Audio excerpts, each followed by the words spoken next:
سلام رفقا. داستان اول، جاده‌ای که نباید واردش می شدم. حدود 15 سال پیش، شاید کمی بیشتر، اوایل 20 سالگی هم بود و با خودم فکر می کردم بالاخره یک روز مشهور می شدم. هیچ وقت دانش آموز خوبی نبودم و همیشه دلقک کلاس بودم، اما یک کاری را بچگی خوب انجام می دادم. می توانستم دوستانم را بخندانم. به جای اینکه بعد از دبیرستان به دانشگاه بروم یا دنبال کار بگردم، تصمیم گرفتم کمدین استندآپ شوم. اما یک نکته را از همین اول بگویم: من کمدین مشهوری نشدم. شاید همین بهترین شوخی دوران فعالیت کمدی من باشد. در عوض نزدیک به یک دهه روی صحنه رفتم و بارها شکست خوردم. اما حتی بدتر از آن، ترسناکترین تجربه‌ای که در تمام زندگیم به تنهایی داشتم برایم اتفاق افتاد. برای اینکه کمی زمینه داستان را توضیح بدهم، استندآپ کمدی کار سختی است، مخصوصاً وقتی موفق نباشی و درآمدی هم نداشته باشی. آن زمان هم استندآپ کمدی به اندازه امروز محبوب نبود. این که بگویم این کار واقعاً طاقت فرساست کم گفتم. هر بار که روی صحنه می رفتی، بعد از اجرا از خودت می پرسیدی که اصلاً چرا این تصمیم را گرفتی، تا اینکه بالاخره یک شب می رسید که تماشاگرها به یکی از شوخی‌هایت می خندیدند. هیجانی که از خندیدن و تشویق تماشاگرها به دست می آوری واقعاً اعتیادآور است و فکر می کنم همین دلیل است که کمدین‌ها مدام به تلاش کردن ادامه می دهند. بخشی از این تلاش پیدا کردن اجراهایی است که یا بابتشان پول بگیری یا حداقل اجازه بدهند چند دقیقه روی صحنه بروی. خوشبختانه در شهر محل زندگیم چند اجرای آزاد یا همان اوپن مایک وجود داشت، اما در اوپن مایک خبری از دستمزد نبود و خیلی وقتا هم مجبور بودی صحنه را با افراد با استعداد دیگری تقسیم کنی که حتی کمدین هم نبودن. هیچ چیز به اندازه اجرای کمدی بعد از کسی که تازه تمام روح و احساسش را در قالب یک شعر تاثیرگذار روی صحنه ریخته نمیتواند ریتم یک کمدی را خراب کند. بعد از چندین سال اجرا در اوپن مایک ها تصمیم گرفتم با برگزار کنندگان کلوب ها و کمدین های محلی که برای اجراهای واقعی انتخاب می شدند تماس بگیرم. بیشتر از این اجراها اگر خوش شانس بودم چند ساعت با خانه فاصله داشتند. معمولا حتی دورتر بودند. چند اجرا انجام دادم و این جا بود که سختی کار شروع شد و همین جا بود که داستان من وارد مرحله‌ای واقعا ترسناک شد. در این اجراهای خارج از شهر اصلا شانس خوبی نداشتم. پول کمی دریافت می‌کردم و 4 یا 5 ساعت رانندگی می‌کردم. از مرز ایالت‌ها رد می‌شدم فقط برای اینکه 5 دقیقه فرصت اجرای کمدی داشته باشم. برای کسی که بی پول بود و درآمد چندانی نداشت اصلاً شرایط ایدئالی نبود. یک شب فرصت فوق‌العاده‌ای برای اجرای برنامه کمدی پیدا کردم که 5 ساعت با محل زندگیم فاصله داشت. این برنامه یک مسابقه برای کمدین هایی بود که میخواستند وارد جریان اصلی کمدی شوند. جایزه نفر اول $1000 بود، اما جایزه واقعی برای من این بود که چند کمدین نسبتا مشهور قرار بود داور مسابقه باشند. اینجا فرصتی بود تا با کمدین های واقعی نشان بدهم که استعداد دارم. بدترین قسمت این سفرها برای من ماشین افتضاحم و تلفن همراه قدیمی هم بود. تلفنی که از آن گوشی‌های آجری بزرگ دهه 1980 هم قابل اعتمادتر نبود. همیشه با خودم فکر می‌کردم اگر اتفاقی بیفتد وسط ناکجاآباد گیر می‌افتم. مسیرهایی که رانندگی می‌کردم تقریباً همیشه پر از زمین‌های کشاورزی و دشت‌های باز بود تا جایی که چشم کار می‌کرد. چون آدم تنبلی بودم زحمت نکشیدم دوباره مسیرهای چاپ شده ای را که از مپکوئس گرفته بودم بررسی کنم. در عوض تصمیم گرفتم که به شانس خودم اعتماد کنم. تصمیمی که هنوز هم بابتش پشیمانم. گم شده بودم.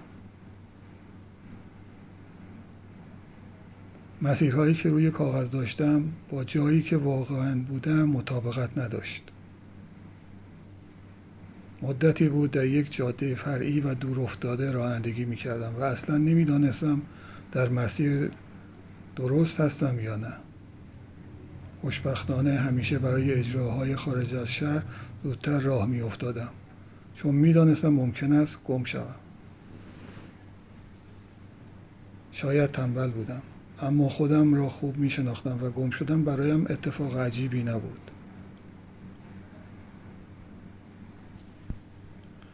هنوز هوا روشن بود که وارد یک شهر کوچک شدم. البته راستش را بخواهید، حتی شهر کوچک هم شاید توصیف زیادی برای آنجا باشد. چند ساختمان و خانه قدیمی و فرسوده در خیابانی وجود داشت که شاید فقط حدود 60 متر طول داشت. کنار یک پمپ بنزین قدیمی چند نفر ایستاده بودند که اصلاً ظاهر دوستانه‌ای نداشتند. میدانم شاید بی‌ادبانه باشد که بگویم کثیف و بد اخلاق به نظر می رسیدند، اما خودشان با من رفتار دوستانه‌ای نداشتند. به نظر نمی رسید مواد مخدر مصرف کرده باشند یا چیزی شبیه آن. فقط طوری بودند که انگار زندگی حسابی آنها را له کرده بود. از آنها پرسیدم کجا هستم و آیا در مسیر درست قرار دارم یا نه. جوابهایشان کوتاه و سرد بود. بعد از یک گفتگوی عجیب و معذب کننده بالاخره به من گفتم باید از کدام مسیر بروم. طبق گفته آن افراد بد اخلاق هنوز تقریباً در همین مسیر درست بودم. ظاهراً مدتی قبل یک پیچ را رد کرده بودم، اما اگر همین جاده را کمی دیگر مستقیم می رفتم بالاخره به جاده‌ای می رسیدم که باید واردش می شدم. از آنها تشکر کردم و قبل از حرکت دوباره باک ماشین را پر کردم. هنگامی که داشتم بنزین می زدم متوجه شدم چند نفر از همان آدم هایی که با آنها صحبت کرده بودم دارند به من خیره می شوند. واقعا حس ناخوشایندی داشتم. نگاه‌هایشان خالی و بیروح بود و فقط یکی از آنها نبود. حداقل 4 نفر را دیدم که همانجا ایستاده بودند و کاملا بی حرکت مثل مجسمه به من خیره شده بودند. حس عجیبی به من دست داده بود. بنزین زدنم که تمام شد با بیشترین سرعت ممکن از آن شهر کوچک خارج شدم. شروع کردم به رانندگی و همزمان دیالوگ‌های برنامه‌ام را با خود تمرین می‌کردم. مدام به گفتگوی خنده‌دار و عجیبم با مردم آن شهر فکر می‌کردم و حتی سعی می‌کردم راهی پیدا کنم تا این اتفاق را وارد برنامه استندآپم بکنم. مدت زیادی از خروج من از شهر نگذشته بود که یک وانت سفید و فرسوده با سرعت بسیار زیادی از کنارم رد شد. آن لحظه اصلاً بهش فکر نکردم. نزدیک غروب تنها 1 ساعت از زمانی که آن شهر را ترک کرده بودم گذشته بود. دو طرف جاده چیزی جز درخت نبود. حس درونی من میگفت که احتمالاً دوباره گم شده. همینطور که به رانندگی ادامه میدادم ناگهان صدای بلندی از زیر ماشینم بلند شد و کنترل خودرو شروع به از دست رفتن کرد. همان لحظه فهمیدم چه اتفاقی افتاده. کاملا مشخص بود. و به شکلی عجیب لاستیکم پنچر شده بود. ماشین را کنار جاده متوقف کردم تا خسارت را بررسی کنم. اما باورم نمیشد چه میبینم. فقط یک لاستیک پنچر نشده بود. هر دو لاستیک جلوی ماشین کاملا نابود شده بودند. وقتی خم شدم و دقیق‌تر نگاه کردم متوجه شدم چندین میخ داخل لاستیک ها فرو رفته است. گوشی افتضاحم را بیرون کشیدم و البته آنتن درست حسابی نداشتم. سعی کردم با یک جرثقیل یا امداد خودرو تماس بگیرم، اما حتی نمیدانستم دقیقاً کجا هستم یا روی چه جاده‌ای قرار دارم. تماس را قطع کردم. به جای اینکه وحشت کنم داشتم عصبانی می شدم که قرار است برنامه را از دست بدهم. واقعا احمق بودم. اولویت‌هایم جای دیگری بود. تصمیم گرفتم با یکی از دوستانم تماس بگیرم. هر چیزی را که از مسیر به یاد داشتم برایش توضیح دادم و درباره آن شهر کوچک و پمپ بنزین برایش گفتم. گفت سعی می کند بفهمد من کجا هستم و دوباره با من تماس می گیرد. نمیدانستم بهتر است داخل ماشین بمانم یا پیاده به سمت همان شهر برگردم. تصمیم گرفتم داخل ماشین بمانم چون تقریباً هوا کاملا تاریک شده بود و داشت سرد می شد. حالا دیگر کاملا مشخص بود که به برنامه نمی رسم. در حالی که منتظر تماس دوستم بودم دو چراغ بسیار روشن را دیدم که از دور پشت سر من ظاهر شدند. چراغ‌ها مدتی همانجا ثابت ماندند و به سمت من حرکت نکردند. ماشین آنقدر نزدیک بود که نور چراغ‌هایش آزاردهنده باشد، اما آنقدر هم دور بود که نمی‌توانستم تشخیص بدهم چه ماشینی است. نمی‌دانستم پلیس است یا یکی از افراد محلی که می‌خواهد به پلیس اطلاع دهد ماشینی کنار جاده متوقف شده. اگر می‌پرسید چرا خودم با پلیس تماس نگرفتم، دلیلش این بود که ماشینم آن زمان معاینه فنی و بیمه‌ای درست حسابی نداشت و نمی‌خواستم در یک ایالت دیگر بابتش جریمه شوم. چند دقیقه گذشت و آن ماشین تکان نخورد. همانجا پارک کرده بود و از فاصله‌ای مشخص چراغ‌های پرنورش را به سمت من گرفته بود. بعد از حدود 5 دقیقه چراغ‌ها کمی نزدیکتر شدند. ماشین به آرامی به سمت قسمت عقب ماشین من حرکت می‌کرد. در همان لحظه دو چراغ دیگر در جلوی من ظاهر شدند که با سرعت به سمت من می‌آمدند. آن وسیله نقلیه با صدای بلندی درست چند سانتی متر جلوی ماشین من متوقف شد.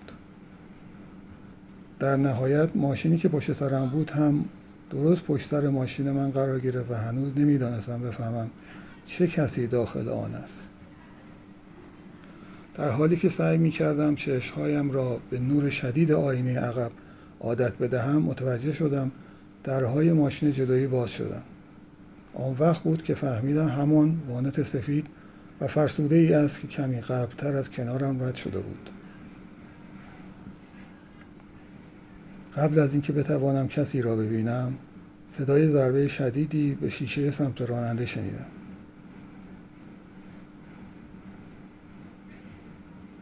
و باورم نمیشد چه کسی را میبینم. همان مرد بد اخلاق پمپ بنزین بود.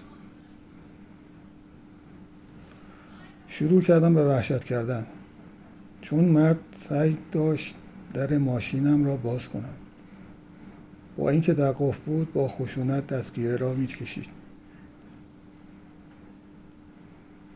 شروع کرد به کوبیدن روی شیشه ماشین.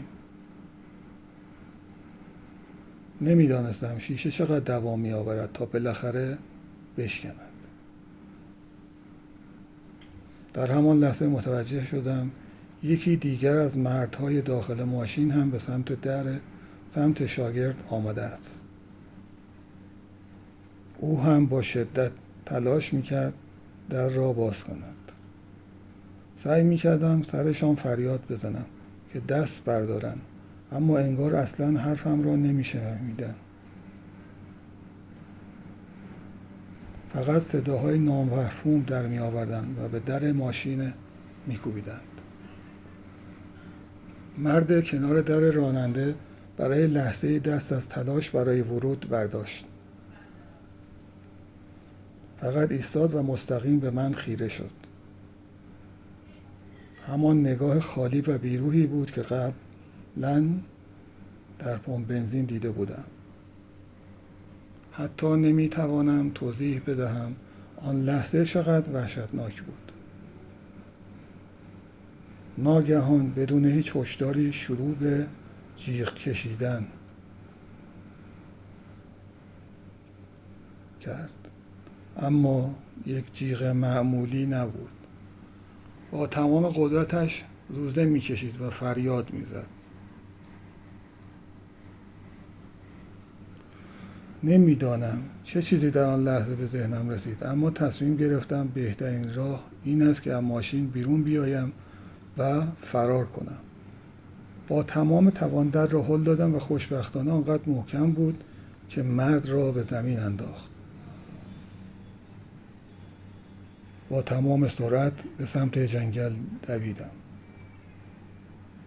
اما به جای اینکه کورکورانه وارد جنگل تاریک شوم، فقط چند متر داخل جنگل روی زمین شیرجه زدم. امیدوار بودم آنها فکر کنم من به عمق جنگل فرار کردم و خوشبختانه دقیقاً همین اتفاق افتاد. چند لحظه بعد صدای قدم‌های چند نفر را شنیدم که با سرعت از کنارم رد شدند. وقتی مطمئن شدم همه‌شان از کنارم عبور کرده‌اند، آرام بلند شدم و به سمت ماشین برگشتم. و با کمال تعجب کوله پشتی و گوشی هم هنوز داخل ماشین بودند. آنها را برداشتم، خم شدم، تا جایی که می توانستم سریع در امتداد جاده دویدم. تمام مدت انتظار داشتم ناگهان از داخل جنگل بیرون بپرند، اما دیگر هیچ وقت آنها را ندیدم. حدود نیم ساعت بعد بالاخره توانستم ماشینی عبوری را متوقف کنم. زن راننده برخلاف چیزی که انتظار داشتم فوق‌العاده مهربان بود. نمیدانم اگر خودم جای او بودم حاضر می شدم به یک مرد هراسان و جیغ‌زن در وسط ناکجا آباد کمک کنم یا نه. او با پلیس تماس گرفت و حتی اجازه داد تا رسیدن پلیس داخل ماشینش بنشینم. همه چیز را برای پلیس تعریف کردم، اما همانطور که انتظار می‌رفت کار زیادی از دستشان بر نمی آمد. هیچ مدرکی برای اثبات یک حمله عمدی وجود نداشت جز چند فرورفتگی کوچک روی در ماشین. و با توجه به وضعیت خود ماشین من، پلیس چندان باور نکرد که آن فرورفتگی‌ها توسط آن افراد ایجاد شده باشند. تازه بابت وضعیت ماشینم چند جریمه هم گرفتم که دیگر واقعا نمک رو زخم این داستان بود. هیچ وقت نفهمیدم چرا آن افراد من را هدف قرار داده بودند یا دقیقاً از من چه می‌خواستند. واضح بود که قصد کمک نداشتند. با تمام این تفاسیر خوششانس بودم که امروز زنده‌ام و می‌توانم این داستان را تعریف کنم. فقط یک چیز میتوانم بگویم: مراقب باشید. هیچ وقت نمیدانید آدم‌ها وقتی کسی اطرافشان نیست که شاهد کارهایشان باشد قادر به انجام چه کارهایی هستند.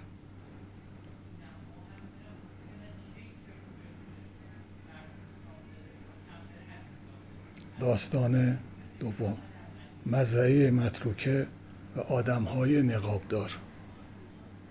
هنوز احساس می‌کنم از اتفاقی که تابستان گذشته برای من و دو دوست صمیمیم افتاد کاملا به حالت عادی برنگشتم. چیزی که قرار بود یک سفر فوق‌العاده دخترانه باشد تبدیل به کابوس شد. کابوسی که مطمئن نیستم هیچ وقت بتوانم کاملا از ذهنم پاک کنم. برای اینکه کمی زمینه داستان را توضیح بدهم، من آدم خیلی اهل تصمیم‌های ناگهانی نیستم. من از آن آدم‌هایی هستم که باید همه چیز را مدت‌ها قبل برنامه‌ریزی کنند. حتی بعد از برنامه‌ریزی هم باید تک تک جزئیات را در نظر بگیرم. برای بعضی‌ها شاید آزاردهنده باشد، اما من اینطوری هستم. اواخر ماه ژوئن از دوست پسرم جدا شدم. کسی که 5 سال با او رابطه داشتم. جداییمان خیلی بد و پرتنش بود. یکی از چیزهایی که کمک کرده بود بتوانم از این جدایی عبور کنم این بود که دوستم سارا هم تقریبا همان موقع دوست پسرش جدا شده بود. داشتن کسی که دقیقاً شرایط مشابهی را تجربه می‌کرد و می‌توانستیم با هم وقت بگذرانیم واقعاً نعمت بزرگی بود. عجیب است، اما غم و بدبختی مشترک باعث شد که هر دوی ما راحت‌تر از آن شرایط عبور کنیم. چند هفته بعد از جدایی دوست دیگرمان آلیسا از من و سارا دعوت کرد که در یک سفر جاده‌ای سراسری که قرار بود انجام بدهد همراهش باشیم. در حالت عادی هرگز چنین کاری نمی‌کردم. اما فقط فکر اضطراب ناشی از یک سفر بدون برنامه کافی بود از شدت استرس از پا بیفتم.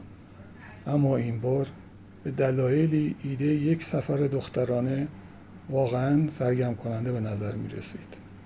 هر 3 نفرمان خوشبختانه شغل‌هایی داشتیم که می توانستیم برای چنین سفری مرخصی بگیریم. آلیسا تقریباً همیشه در جاده بود. همیشه در سفر بود و نقاط عجیب و باور نکردنی مختلفی را در سراسر کشور پیدا می کرد. او از آن زنهایی بود که ممکن بود کیسه خوابش را روی زمین خاکی بیاندازد و زیر ستاره ها بخوابد. همیشه روحیه‌ای آزاد داشت و عاشق ماجراجویی بود. من و سارا خیلی محافظه‌کارتر بودیم. تصمیم گرفتیم آلیسا را کاپیتان گروه کوچک خودمان بکنیم. او همه چیز را برنامه‌ریزی کرد و ما فقط قرار بود همراهش برویم. 1-2 روز اول برای من کمی سخت بود. عادت نداشتم همه چیز را به شانس بسپارم. اما بعد از آن واقعاً شروع کردم به لذت بردن از سفر. روز دوم یا سوم بود که از کنار یک انبار طویل عجیب و غریب رد شدیم. ساختمان کاملا متروکه به نظر می رسید. هیچ نشانه هایی از حضور انسان در آن اطراف وجود نداشت. کل مزرعه در اثر رشد گیاهان و طبیعت تقریبا ناپدید شده بود. آلیسا مدام اصرار میکرد که داخل آن برویم، اما من اصلا موافق نبودم. آلیسا مطمئن بود که هیچ کس آنجا زندگی نمی کند. احتمالاً حق با او بود، اما من نمیتوانستم خود را راضی کنم که وارد ملک شخصی دیگری شوم. البته باید اعتراف کنم که من هم کمی ترسو هستم. نمیخواستم بهانه‌ای را به زبان بیاورم، اما واقعیت این بود که میترسیدم یک نفر در آن انباری زندگی کند. من یک عالمه پادکست جنایی واقعی گوش کرده بودم و نمیخواستم توسط یک مرد دیوانه و خطرناک در یک مزرعه دور افتاده ربوده شوم. بعد از چند دقیقه بحث آلیسا بالاخره کوتاه آمد و تصمیم گرفتیم به سفرمان ادامه دهیم. هفته بعد فوق‌العاده بود. در مناطق روستایی مختلف آمریکا گشتیم و جاهای دیدنی زیادی را دیدیم. آلیسا مکانها و یا چیزهایی را به ما نشان داد که واقعاً باور نکردنی بودند. در بارهای شهرهای کوچک مهمانی گرفتیم. روی یک کوه خوابیدیم و با آدمهای فوق‌العاده‌ای از قشرهای مختلف آشنا شدیم. واقعاً سفر شگفت‌انگیزی بود. تنها چیزی که کمی آزاردهنده بود این بود که آلیسا در تمام طول سفر مدام درباره همان انبار حرف می‌زد. هر وقت فرصتی پیدا می‌کرد بحث را به آنجا می‌کشید. وقتی داشتیم به سمت مناطق مسکونی برمیگشتیم، آلیسا تقریباً التماس کرد که دوباره به آن انبار برویم و نگاه دقیق تری بیاندازیم. نمیدانم سفر باعث شده بود که کمی از لاک خود بیرون بیایم و یا آلیسا طی چند روز بالاخره ما را راضی کرده بود، اما کم کم با این ایده موافق شدم. با او گفتم اگر واقعا به نظر برسد سالهاست که هیچ کس آنجا نبوده میتوانیم نگاهی بیاندازیم. مطمئن بودم احتمالاً کسی آنجا نیست. فقط میخواستم مطمئن شوم. حتی 100% مطمئن نبودم آلیسا بتواند دوباره مسیر آنجا را پیدا کند، اما گاهی این دختر واقعاً شگفت‌انگیز بود. دقیقاً میدانست چطور باید به آنجا برگردیم. حدود ساعت 4:30 عصر انبار را پیدا کردیم. با شاسی بلند وارد مسیر خاکی و لفتار شدیم و چند متر دورتر از انبار ماشین را پارک کردیم. نمیخواستیم درست جلوی ساختمان پارک کنیم چون هنوز احتمال میدادیم کشاورز ترسناک در آنجا زندگی کند.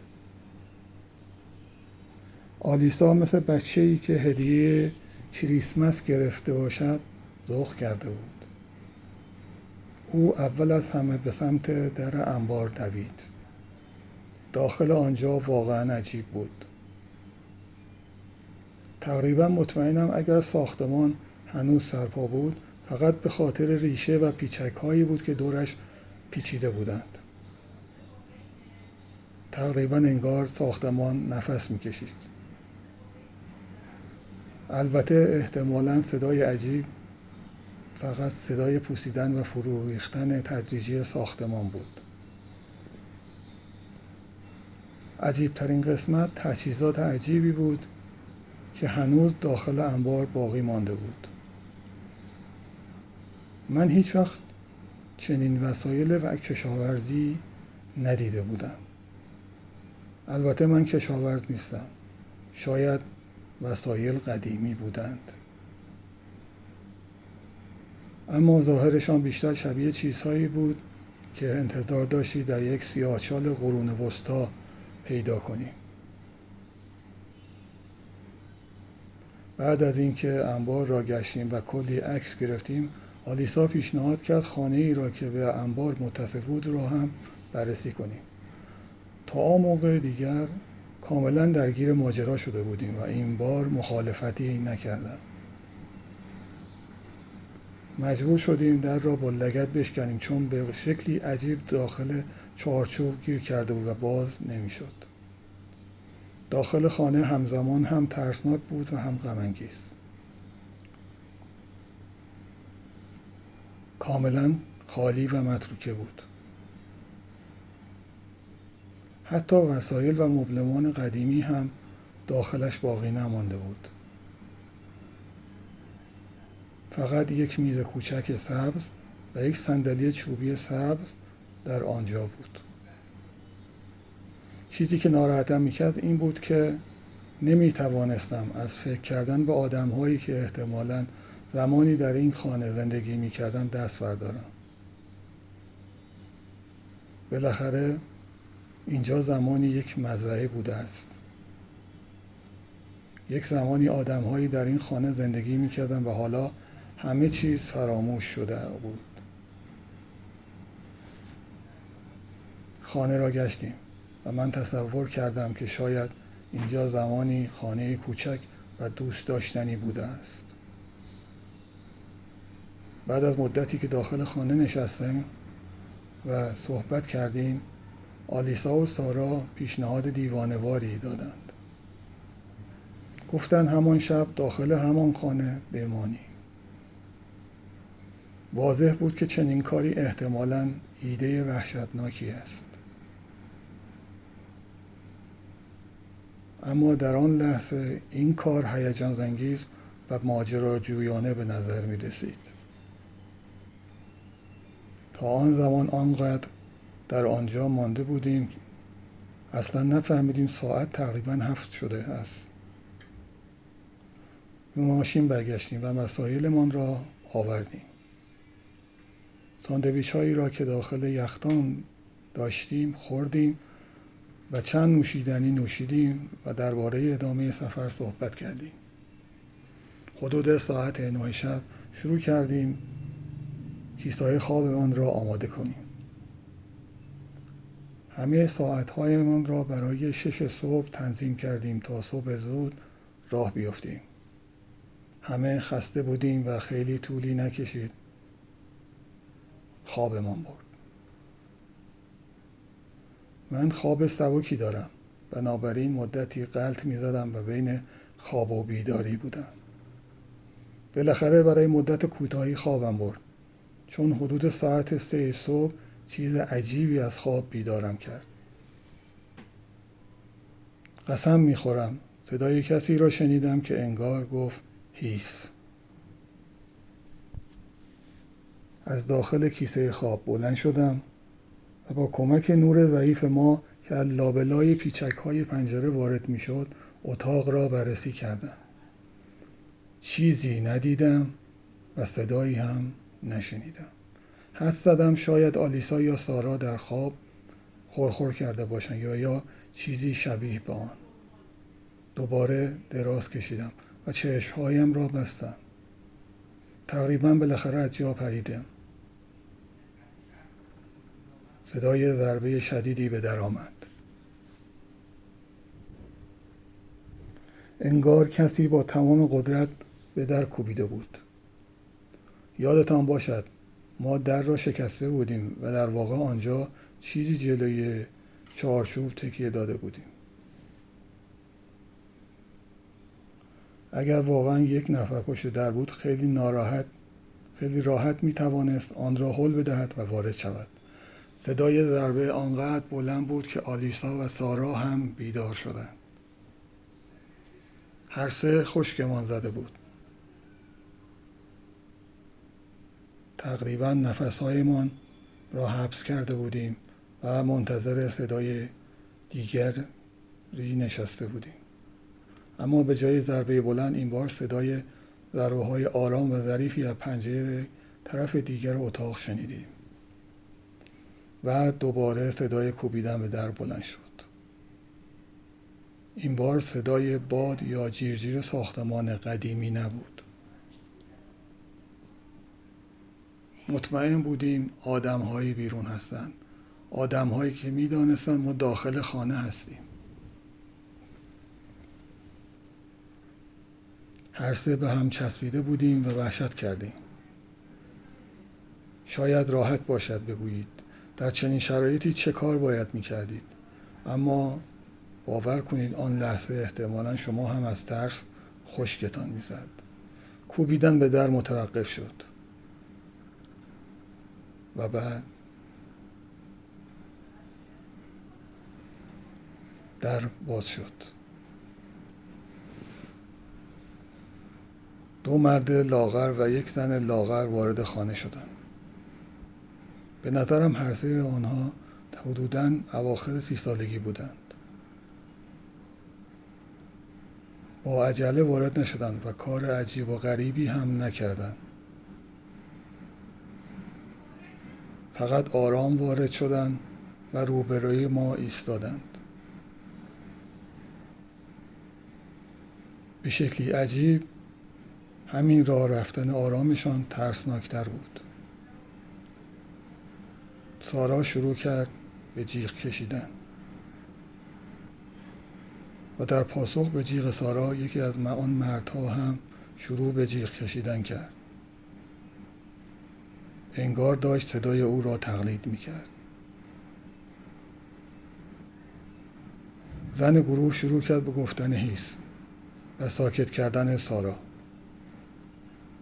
مردی که وسط ایستاده بود با دستهایش حرکات عجیبی انجام میداد، تقریبا مثل یک بازیگر پانتومیم. تا آن لحظه متوجه نشده بودم که هر سه نفرشان ماسک‌های عجیبی در دست دارند. بعد از تمام شدن حرکات مرد، آنها ماسک را روی صورتشان گذاشتند. ماسک‌ها واقعا عجیب بود. میدانم توصیف سخت است، اما من تا آن روز هرگز چنین ماسک‌هایی ندیده بودم. مرد وسطی ماسکی گذاشت که فقط یک مکعب بزرگ بنفش بود. همین.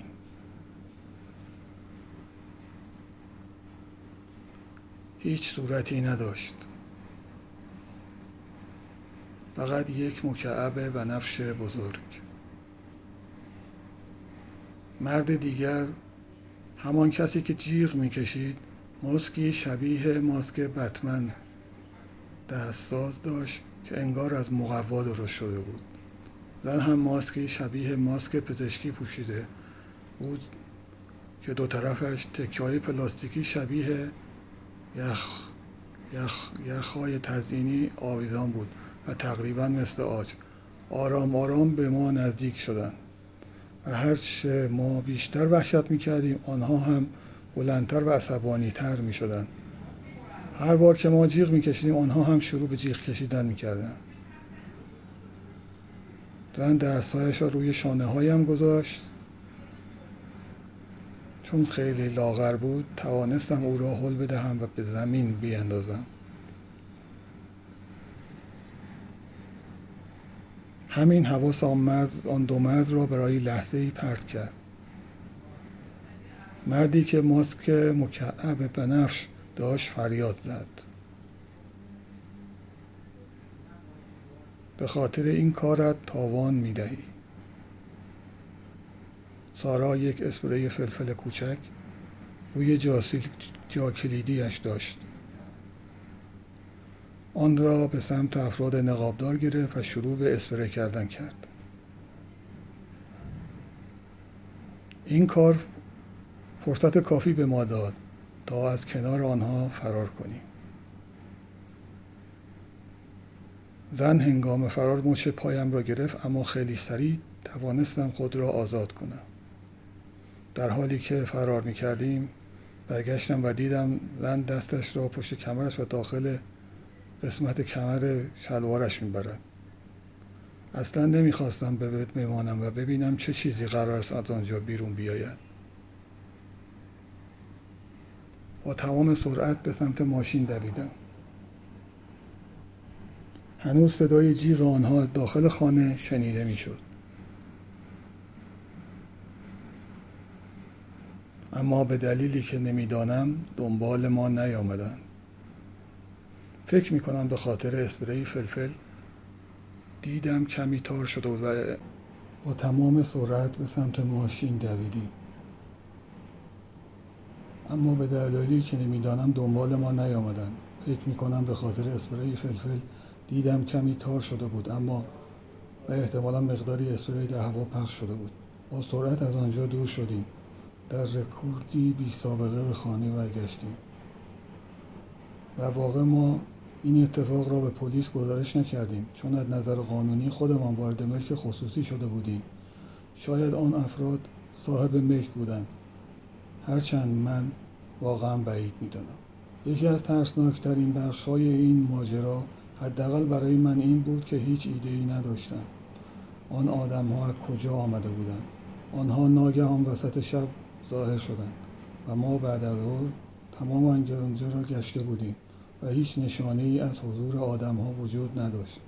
نه غذایی بود، نه رد پایی، نه جای پا روی گرد و غبار، نه ماشینی، هیچ چیز.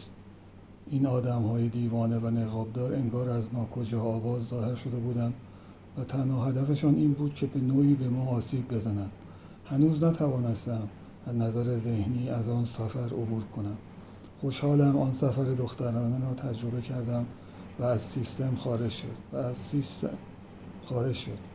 اما اگر دیگر هیچ وقت به یک سفر جاده‌ای سراسری نروم، کاملا راضیم.